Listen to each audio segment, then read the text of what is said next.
Então vamos falar de INSS. Eu acho que era bom explicar o que é o INSS, como funciona essa parada e por que a gente chegou onde a gente chegou com esse rombo absurdo aí. Bom, INSS é basicamente a previdência de todos os trabalhadores da iniciativa privada, né? A aposentadoria dos trabalhadores da iniciativa privada e Você também... trabalha que nem um camelo durante Exatamente, décadas. você contribui a sua vida inteira até pelo menos os 65 anos de idade. E aliás, Vilela, antes da gente falar do roubo do INSS, vamos falar um pouco do rombo do INSS, porque nessa semana eu estive como presidente do Tribunal de Contas da União, que disse o seguinte, que há 3, 4 anos, pouco tempo atrás, a gente tinha 5, 6 pessoas trabalhando para cada aposentado. Hoje a gente já tem menos de 2 pessoas trabalhando para cada aposentado. Isso é preocupante. Não é qualquer pessoa falando. O presidente do Tribunal de Contas da União, que analisa as contas do governo. Uma coisa que eu venho falando já há muito tempo, né? Você, jovem hoje, que tá numa idade pelo menos uns 20 anos mais jovem do que o Vilela, para ser jovem, não conte com a sua aposentadoria do INSS, porque o sistema hoje não é sustentável. Né? A curva que nós temos agora, primeiro, o único país que mantém o modelo de repartição, que é basicamente quem está trabalhando hoje, sustenta quem é que está aposentado, em vez de... E o outro sistema, que é o de capitalização, é você trabalhar a sua vida inteira, o governo guarda o seu dinheiro e você, muitas vezes, tem a opção de fazer investimentos com baixo risco daquilo que você trabalhou sua vida inteira, ou o governo faz esses investimentos por você, e aí quando você se aposenta, você recebe aquilo que você contribuiu, mais os rendimentos daqueles investimentos que foram feitos ao longo do tempo. No nosso sistema, não. Ele gasta o nosso dinheiro? No nosso sistema, ele gasta o nosso dinheiro, a gente contribui para sustentar aqueles que estão aposentados hoje, só que, primeiro, que é um modelo completamente insustentável, principalmente porque a gente deixou de ser um país jovem. Né? E segundo, porque a gente não tem mão de obra formal. Né? A maior parte das pessoas hoje ou está trabalhando em pessoa jurídica ou é trabalhador informal, o que significa que, nesse esquema de pirâmide, está faltando a base. Né? Então, acho que esse é um ponto importante para ser colocado. Quando as coisas chegaram nesse nível na Grécia... É porque as pessoas podem falar, não, mas do ponto de vista da lei é direito adquirido, não tem como não receber, não tem como eu tomar calote. Mas quando isso aconteceu na Grécia, que é um país desenvolvido, a própria Suprema Corte da Grécia cortou pela metade muitas das aposentadorias porque não tinha mais como pagar. Então, ou seja, revogou direito adquirido. Né, cortou direito adquirido. Então, só para as pessoas prestarem atenção de que a gente está num caminho de ter calote para quem se aposentar. Bom, para além do calote, agora nós temos roubo. Agora nós temos gente tirando dinheiro além do rombo, do aposentado para colocar no próprio bolso. Né?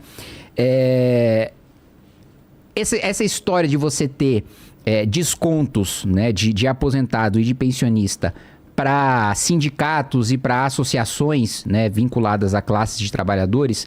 É uma coisa que começou em 1991 com o Collor, tá? Mas isso não é que o roubo começou com o governo Collor. Isso é esse instrumento de que a associação ou o sindicato pode fazer o desconto na sua folha para fazer a contribuição previdenciária. Começa a disparar esses descontos em 2009 e 2010. É importante dizer isso porque o discurso dos petistas hoje começou no governo Bolsonaro, né? Não, os descontos começaram a aumentar e as investigações dos ministérios públicos de vários estados começaram a avançar ainda no mandato do Lula, no segundo mandato do Lula, e depois isso continuou, Dilma 1, Dilma 2, entrou o Bolsonaro. Você, Vilela, e quem me conhece sabe que eu não tenho nada de bolsonarista, mas eu não vou criticar o Bolsonaro com base numa coisa que ele não fez. Pelo contrário, no governo Bolsonaro teve uma medida provisória para que você tivesse a renovação, para que o aposentado tivesse que renovar aquele desconto com a associação de ano em ano.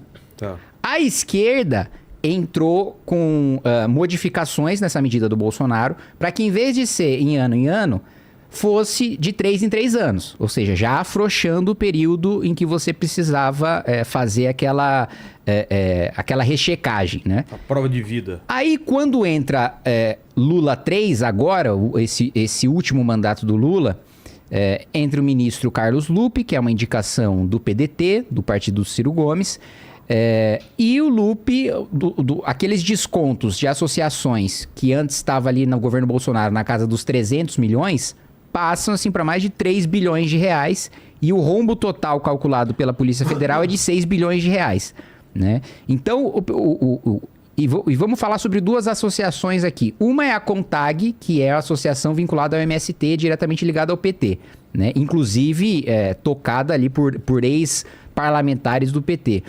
Outra é o Sindinap, cujo vice-presidente é o irmão do Lula, né? É isso que eu queria entender. E aí os repasses passam ali de 300 milhões ali para mais ou menos cada entidade no governo Bolsonaro para 3 bilhões, né, para cada entidade mais ou menos no governo Lula. Então, o meu ponto é o seguinte, né? Como eu disse, não sou bolsonarista, mas também não vou criticar o Bolsonaro com base em mentira, como o PT está fazendo. Por que diabos Bolsonaro iniciaria um esquema para privilegiar uma associação do MST ou para passar dinheiro para a associação do irmão do Lula? Isso não faz o menor sentido. Pois é. Outro dado prático que o Arthur colocou aqui. Se então a responsabilidade é do governo Bolsonaro e é um escândalo do governo Bolsonaro, por que os deputados do PT não assinam a CPI pra gente ir atrás do Bolsonaro?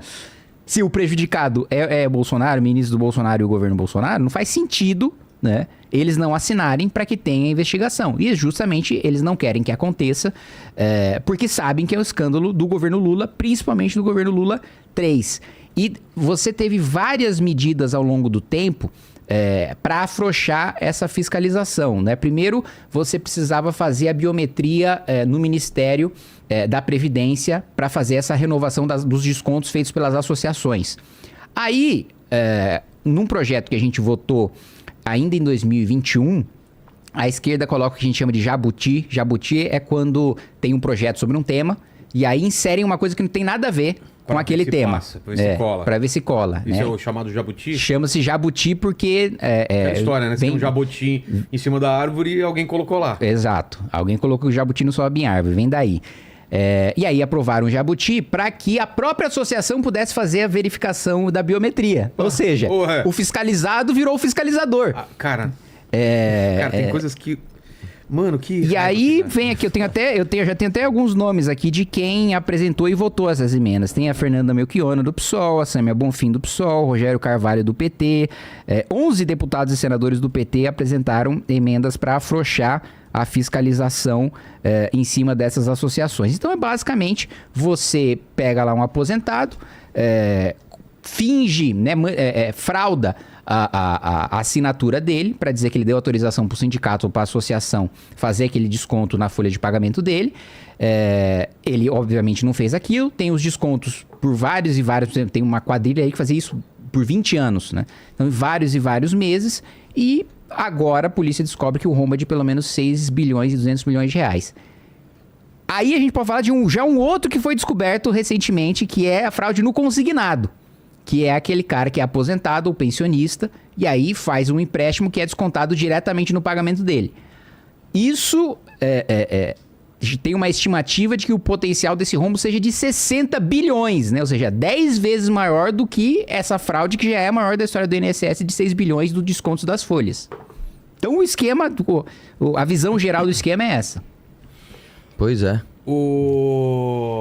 Sim. Lenny, bota uma enquete aí pra ver qual é a percepção do pessoal que tá assistindo a gente, se a culpa é do Bolsonaro ou culpa do Lula, já que estão brigando aqui no chat, né? Os caras estão brigando aqui. Se eu puder até influenciar, assim... todo mundo sabe que a gente ataca bastante o Bolsonaro aqui, mas não tem como negar a responsabilidade desse governo, principalmente não na origem do esquema. Como... O Temer nessa fica como? O Temer tava no meio porque... No meio assim, vamos lá. Muita gente falou no Temer também. Mas qual que é a timeline da parada? Como quem falou, 91 tem autorização do Collor, em 2009, 2010 começa a ter um pouco de avanço nos descontos, que falam, mas peraí, de repente todo aposentado em 2009, 2010 resolveu contribuir para uma associação? Como de repente? Né? Mas ainda assim estava discreto. Né? E aí você teve o governo Temer, o governo Dilma continuou, o governo Temer isso continuou, o governo do Bolsonaro isso continuou, cresceu também no governo do Bolsonaro, só que o pico, os caras falam, mano, já abriu a porteira, já passou o boi, passa a boiada, foi justamente na de 2019 para de 2019 para 2024. Assim, os saltos são ridículos, né? Então, por exemplo, a gente pega aqui... como é que descobriram isso? Até da onde que veio a motivação? Só para você ter uma ideia, em 2019 não existia nenhuma denúncia na CGU, nenhuma denúncia sobre descontos ilegais. Então, o cara às vezes ele tinha uma contribuição que estava errada, ele ligava lá para a processação, tá bom, tirou, acabou, beleza. Em 2019 não tinha nenhuma. Aí em 2022 começou a ter um aumento já significativo. Em 2023 e 2024 você teve mais de 3.700 denúncias. Peraí. De repente, um negócio que ninguém denunciava, começa a ter 3.700 denúncias, milhares de denúncias sobre descontos errados. Aí o que aconteceu? A CGU pegou e falou assim, vamos dar uma olhadinha nos números, vamos ver como é que estão aqui os descontos desse tipo de contribuição, né, associativa. E aí eles constataram o seguinte, de 2016 a 2021, né? Ou seja, você tem aqui quase 5 anos completos, né, de arrecadação. Você tinha uma arrecadação, uma contribuição associativa por ordem de 524 milhões de reais. Em 2022 já cresceu 21%, 703 milhões, o que já é estranho. Porque de 2021 para 2022 o país não melhorou. Você não falou assim, sei lá, de repente o país ficou bom pra caramba, a economia tá boa, de repente teve alguma campanha, os aposentados começaram a contribuir para associações. Não teve isso. Só que aí, cara, de 2022 para 2023, o negócio subiu 84%, foi para 1,3 bilhão de reais. Cara. Você falou, peraí, meu.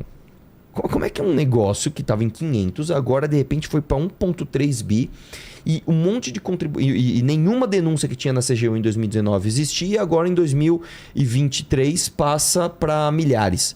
Tem alguma coisa estranha. E para mim, cara, o batom na cueca no governo do PT é justamente a omissão.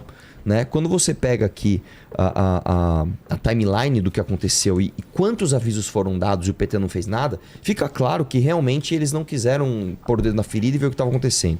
Então, vocês sabem que eu sou meio chato, eu sou cheio das timelinezinhas, mas isso aqui deixa muito claro, né? Então vamos lá. O TCU já investigava isso desde 2023. Quando começou ali a ter boom de notificação na CGU, o TCU falou, tá muito esquisito isso aqui, vamos começar a investigar.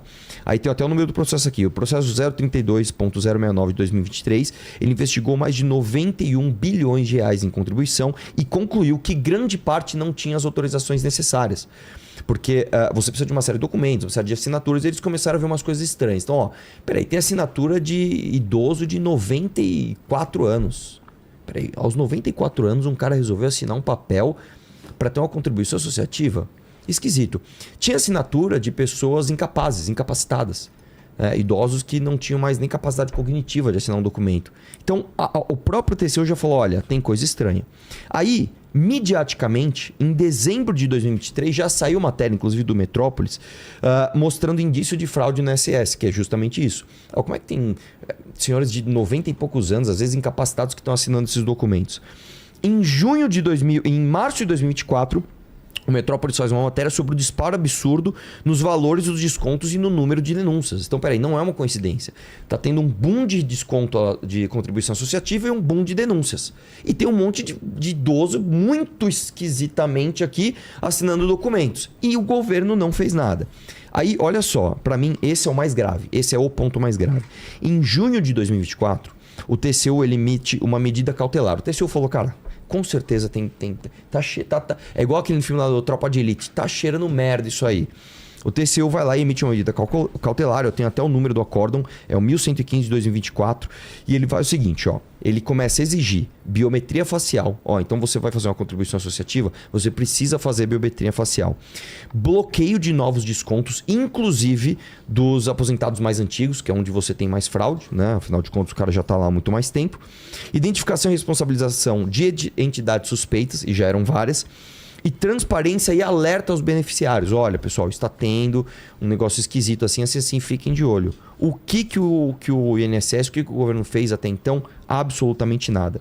Aí, só em maio de 2025, o subprocurador-geral Lucas Furtado, do Ministério Público, né, junto ao TCU, ele chegou a citar que o escândalo do INSS foi inclusive revelado pela Metrópolis antes da operação da Polícia Federal com o TCU, com a CGU, com a AGU, etc. para tudo isso. Ou seja, o próprio subprocurador entendeu, falou, teve omissão do governo. Então não dá pro cara hoje que é governista vir aqui debater, por isso que os caras fogem. Porque não tem como você defender isso.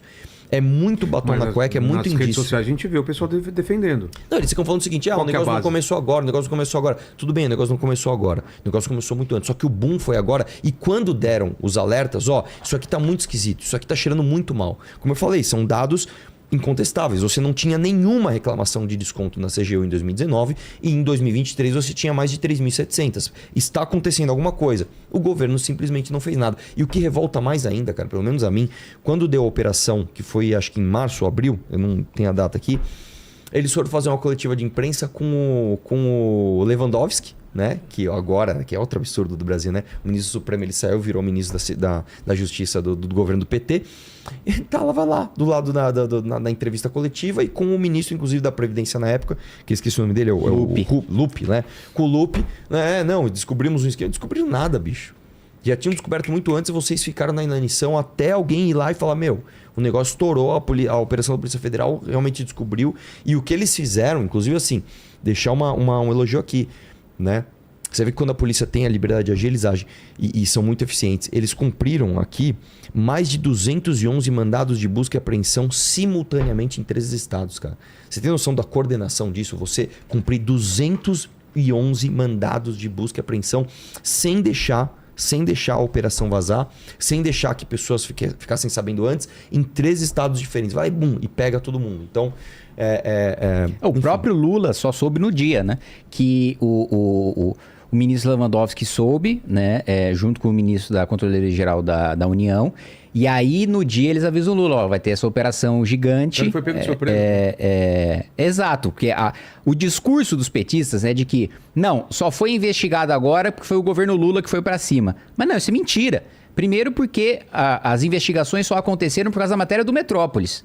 O Metrópolis que levantou isso, o escândalo em primeiro lugar, e aí foi fazendo cada vez mais matéria, juntando cada vez mais provas, mostrando que o escândalo era cada vez maior, e aí chegou num ponto que não dava mais para ignorar, né? E aí a Polícia Federal que já estava fazendo a investigação, vem a Controladoria Geral da União e atua junto, mas não tinha mais como ignorar.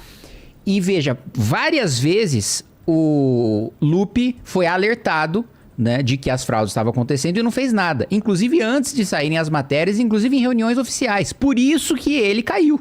Por isso que ele teve que pedir demissão. Porque se tivesse tudo certo, se não tivesse problema nenhum, se na verdade estava acontecendo a fraude antes, e agora o governo foi sério, foi responsável, foi lá, investigou e responsabilizou as pessoas, por que o ministro da Previdência teve que se demitir? Ele é inocente, a culpa é do governo passado. Mas aí o que aconteceu? Em julho de 23, foi o primeiro alerta formal. Teve uma reunião oficial do Conselho da Previdência e um dos conselheiros avisou: o ministro, tá tendo esquema. Aí o ministro falou: não, beleza, a gente vai ver isso aí mais pra frente. Aí, aliás, nessa reunião o Lupe falou: legal essa sua denúncia, mas não é o tema da reunião. Vamos marcar uma outra reunião pra falar disso. Essa foi a desculpa do Lupe, né? Aí depois teve uma reunião... que só voltou esse tema a ser discutido em abril de 2024, quando já estava estourando, né, as operações e quando a imprensa já estava falando muito do assunto. Mas aí já era tarde demais para fazer qualquer operação abafa ou para tentar reverter aquilo que já tinha acontecido. Então, ele foi avisado pelo menos um ano antes das coisas acontecerem, não fez nada e quando chegou na hora quis posar de vítima junto com o governo Lula, dizendo que não, se o roubo aconteceu antes, a gente não sabia, e quando soube, começou a investigar. Não começou. Na verdade, mais uma vez, a imprensa levantou quando ficou insustentável, aí que o governo... Matéria da Metrópolis. Exato. Essa aí foi a primeira... Essa aí foi a primeira matéria que fez com que começassem as investigações da Polícia Federal e, inclusive, o Ministério Público, junto ao Tribunal de Contas da União, começasse a investigar também, como o Arthur colocou. Isso aí, se eu não me engano, é dezembro de 23. Essa é de dezembro de 23, né? Que ela fala dos descontos esquisitos. E depois ela fala do pico, né? De arrecadação. Porque, né? E o negócio é tão descarado, cara, que quando você vai ver, assim... como que é podcast, dá tempo da gente falar, né? Quem falou do Sindinap, que é o sindicato do irmão do Lula, o negócio, assim... O negócio é descarado, cara. Os caras nem disfarçam, né? Então eu vou dar um exemplo pra você do que aconteceu no Sindinap. Que, aliás, o nome é muito bonito, né? É o Sindicato Nacional dos Aposentados, Pensionistas e Idosos da Força Sindical. Eles querem cuidar desses idosos, né? Que é presidido pelo Frei Chico, irmão do Lula. Olha só, em 2020, tá? Esse sindicato ele arrecadava por volta de 23 milhões de reais por ano. Em 2024, eles tiveram um momentinho aí no faturamento. Afinal, a economia tá boa, né? Tá tudo maravilhoso. Eles passaram para 154 milhões, velho. Porra. Tipo, cara, os caras nem disfarçaram. Tipo assim, estamos faturando quanto? 24 milhões? Não. Dá um gásinho aí, vamos, né? 154 milhões. Cara, os caras nem disfarçam. Quando você pega aqui a Contag e a Conafer, né? Que são as ligadas ao MST, que os nomes também são muito bonitos, né? Isso o que é, Lene? É a comparação, né, dos descontos. Ah, sim, mas esses são os descontos gerais, tá? Esses são os descontos da soma, é isso? Não tô conseguindo ver, tá cheio de coisa na frente, mas é isso, né? É alta de todos. Não, desconto anual. Mas quando você pega a organização individualmente, você olha, cara, por que você arrecadou tanto? Você vê que não tem sentido. Então, vamos pegar, por exemplo, né? Eu adoro esses nomes. A Conafer. Confederação Nacional dos Agricultores Familiares e Empreendedores de Famílias Rurais. Não é coisa mais legal? Descobriram, a Polícia Federal e o CGU descobriram, inclusive, que teve liberação ilegal em lote para contribuições. Então, em vez dos caras irem liberando um a um, eles pegaram um lote, aprova, e aprovou. E aí, cara, eles foram atrás de alguns desses aposentados para falar... Você autorizou alguma coisa? Né? E foram fazer uma pesquisa. De repente está tendo, né, um mal entendido. Realmente as pessoas às vezes estão realmente querendo contribuir para essas associações.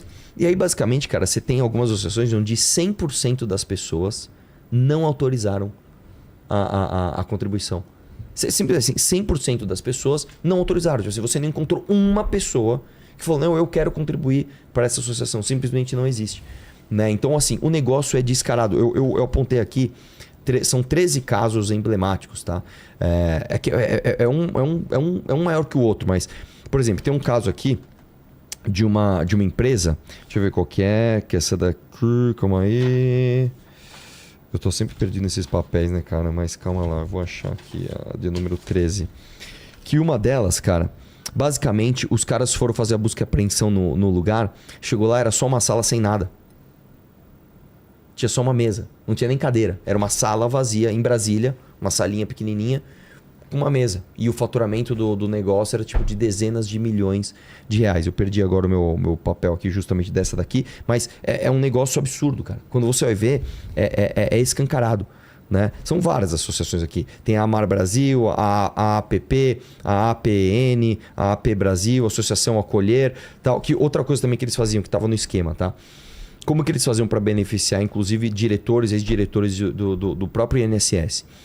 Eles pegavam essas organizações, punham um laranja para ser presidente. Então, por exemplo, eles pegavam uma associação lá que tinha um presidente que era um senhor de idade de 80 e poucos anos que recebia o Bolsa Família.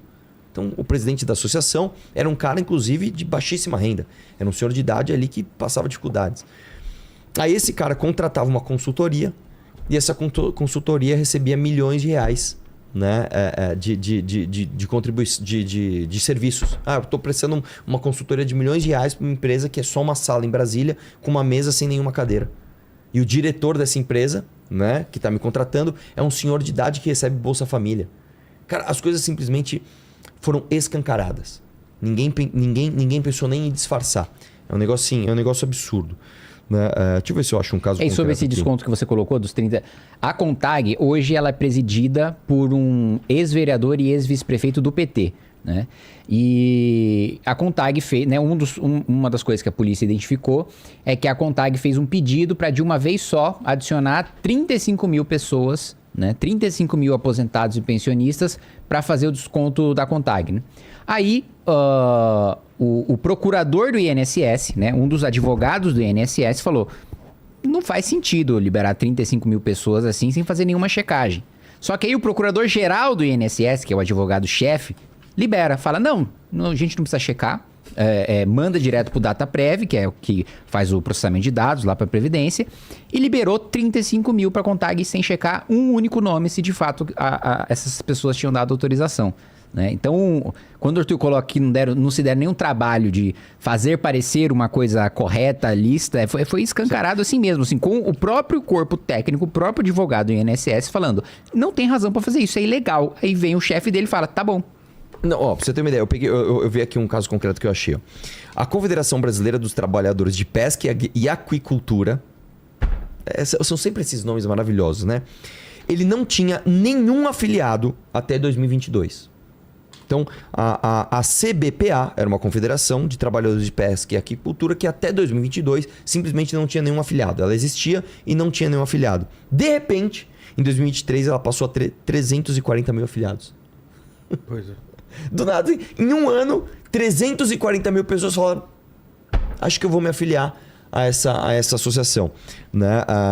E aí, um outro caso concreto que eu achei aqui é o seguinte: quando você pega, por exemplo, a Caixa de Assistência dos Aposentados e Pensionistas do INSS, mesma coisa também. Ela começou suas atividades em 2022, faturou ali alguns milhões de reais, né? 1,2 milhão de reais. Em 2023, ela já estava faturando 40 milhões de reais. O que esse cara fez? Isso é um dos exemplos de como o próprio INSS se beneficiou disso, essas pessoas.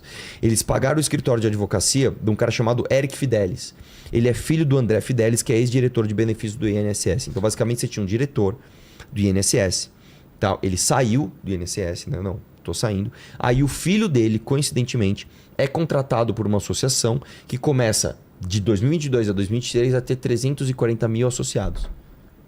Que coincidência, não? O cara tem uma associação, ele contrata os serviços advocatícios do filho do diretor do INSS e de repente ele estoura de contribuição associativa.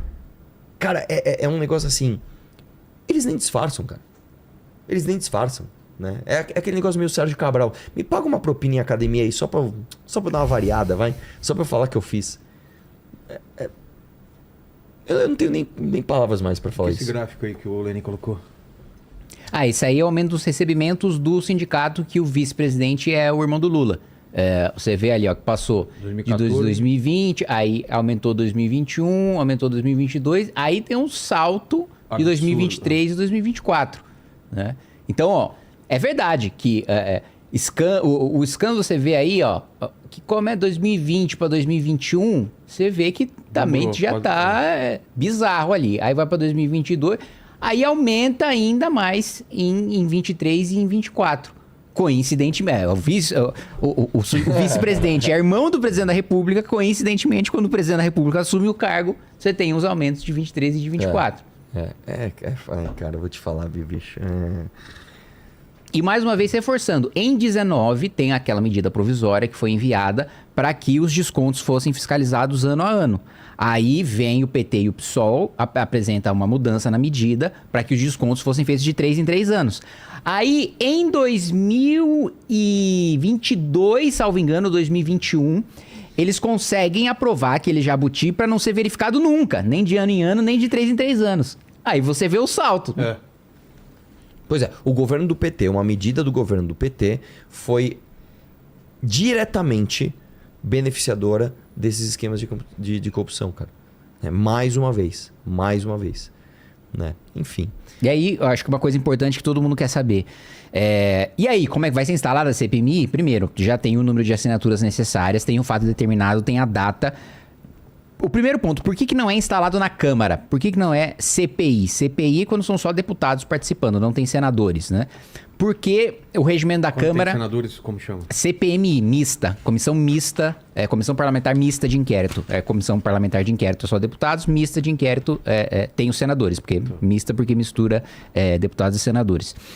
Por que não dá para ser CPI? Porque CPI tem fila. O regimento da Câmara diz que o presidente precisa despachar e criar CPIs na ordem que elas foram apresentadas. Tem outras 7 na frente. Ou seja, e só podem funcionar 5 CPIs ao mesmo tempo na Câmara.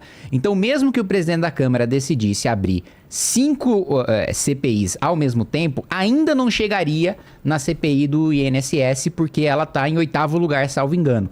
Né? Então, a gente precisaria ter 5 CPIs funcionando durante um ano e depois abrir outras 2 para abrir a terceira só no ano que vem. Então, por isso que não dá para fazer na Câmara.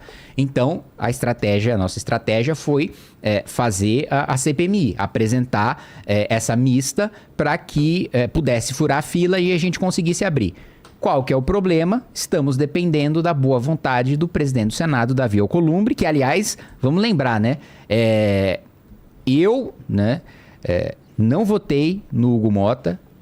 Obviamente não votei no Alcolumbre também, que eu não sou senador, mas também me posicionei contra a eleição do Alcolumbre, mas PL e Bolsonaro fizeram acordo e votaram, né, tanto no Hugo Mota como no Davi Alcolumbre, dizendo-nos a desculpa, né, de que, olha, se a gente for votar num candidato derrotado, nós não vamos ter cargos na mesa diretora, que é basicamente assim, ter mais assessor. Eu não vejo como isso pode ajudar a oposição. Eu vejo como isso pode ajudar os senadores a ter mais cargo agora. Eu não vejo como isso ajuda a população que quer ver uma oposição séria ao governo do PT. Mas vamos lá. Em troca desses cargos e em troca de presidências de comissão. Que, sendo muito sincero, hoje... presidência de comissão não tá valendo muita coisa, né? Você, presidir a comissão de educação, presidir a comissão de saúde, porque os projetos mais importantes, o presidente do Senado leva direto pro plenário do Senado, não deixa passar nas comissões. Os projetos mais importantes, o presidente da Câmara manda direto pro plenário da Câmara, não deixa passar nas comissões. Então, assim, fizeram essa barganha. E agora, né, eu vejo muito bolsonarista falando, olha lá, o Davi Alcolumbre tá trabalhando junto com o governo Lula. Vá! Vocês realmente achavam... Vamos lá. Vocês já passaram pela administração do Davi Alcolumbre no governo Bolsonaro e disseram que ele foi um sabotador do governo Bolsonaro. Aí vem o governo Lula, vocês fazem um acordo pra votar nele, ele diz que não vai pautar anistia antes de ser eleito. Ele diz, né, explicitamente que tá na presidência, ele vai pautar e vai ajudar os projetos do governo a avançar. Aí quando ele assume a presidência e faz avançar os projetos do governo e defende os interesses do governo, a gente não sabia. Então, assim, primeiro, acho importante a gente deixar claro essa negociação que aconteceu, né? A nova presidência, essas eleições, né, pro presidente da Câmara e pro presidente do Senado aconteceram agora, em fevereiro desse ano, e dependemos, para instalar a CPMI, da boa vontade do Davi Alcolumbre. Agora, existe, apesar do Davi estar atrasando o máximo pro assunto ficar mais frio e pro governo ter menos desgaste, a pressão é tanta que ainda assim, isso é a minha análise, ainda assim acho que ele vai ter que instalar. Agora, ele vai dar essa vantagem pro governo de esperar um mês e meio, né, para que o tema esfrie um pouco e a CPMI comece não com tanto gás que começaria se tivesse sido aberta quando o escândalo estourou. Com certeza. Né? Agora, eu acho que ele vai ter que instalar e aí a gente precisa estar atento para a estratégia do governo que vai mudar. Ela vai deixar de ser, não vamos deixar instalar a CPMI, porque isso eles não vão mais conseguir segurar. Vamos direcionar para o governo Bolsonaro. Aí vamos... Não só direcionar para o governo Bolsonaro, mas também tentar ter... Porque a CPI, ela tem um presidente, que é quem conduz os trabalhos, que é quem pauta... os membros da CPI falam, eu quero chamar tal cara aqui para depor. Eu quero fazer, pode pedir para colocar como investigado, pode pedir produção de provas, mas é o presidente que decide aquilo que ele pauta dos membros da comissão, aquilo que ele leva para voto para de fato acontecer. Então, se eu, Kim, sou um membro da CPMI, eu apresento, olha, eu quero chamar aqui o irmão do Lula. Se o presidente da CPMI não coloca para votar, a gente nunca vai chamar o irmão do Lula. Então, a presidência da comissão é importante. O outro papel fundamental é do relator. O relator é aquele que vai ser responsável pelo texto final da investigação que a comissão vai votar. Então é o cara que junta todas as provas, faz a análise delas, junta todos os testemunhos e fala, olha, vamos indiciar, ou seja, vamos falar que esse cara aqui tem indício de que ele cometeu, que o crime aconteceu e que quem cometeu o crime foi ele. Então, e o relator é o único que tem liberdade para interrogar todos os investigados livremente. Então, quando eu te chamo para... Se eu te convocar lá como testemunha, Vilela, e eu for o relator, eu vou fazer uma pergunta. Você vai responder a pergunta, eu vou ter a possibilidade de rebater. Se eu sou um membro comum da CPI, da CPMI, eu faço a pergunta, eu faço várias perguntas, e aí você responde elas numa porrada só, e eu não tenho a capacidade de rebater, eu não tenho o poder de rebater. Só quem consegue fazer, eu pergunto uma coisa, você entra em contradição, aí eu consigo apertar a sua contradição, é o relator. Os outros membros perguntam tudo de uma vez e têm a resposta tudo de uma vez. Eles não têm a capacidade de rebater. Entendi. Então, por isso Que que é ruim. o presidente e o relator são tão importantes. Aí qual que vai ser a estratégia do governo do PT? Tentar a presidência e a relatoria da CPMI. E aí começam a vir alguns nomes na imprensa, né? Eu já vi sair na Folha, por exemplo, que uma das relatoras que poderia ser aceita aí pelo governo é a Tabata, por causa do alinhamento com o governo, ou passar pro PSOL, passar para algum partido, passar por algum partido da base. Ela ficaria do lado do governo? Já Lógico, saiu ela notícia, já saiu notícia dizendo que ela poderia ser uma das escolhidas para ser relatora em nome do governo. Já saiu notícia em outro sentido também, dizendo que ela, apesar de ser da base do governo, ela conseguiria segurar só um pouco a barra, mas não 100%, porque ela não quer se queimar também, parecendo que ela ia querendo ela ia ver a opinião pública. Querendo parecer 100% petista, como um cara do PT ia segurar a onda. Então, a estratégia deles agora é ter maioria na comissão para conseguir o presidente, para conseguir o relator. Então, o papel da oposição agora é ter o máximo de cadeira possível dentro da comissão para garantir a presidência, para garantir a relatoria, ou pelo menos garantir uma delas que dá um pouco de equilíbrio de forças. Eu, pessoalmente, já pedi lá no meu partido para que quando fosse instalada a CPMI, eu ser um dos membros, justamente porque no meu partido é um partido que tem gente de oposição, tem gente do governo, tem gente do centro. Então, se eu consigo já, dentro do meu partido, ocupar uma vaga, já é um governista, um cara de centro a menos que vai estar lá na comissão.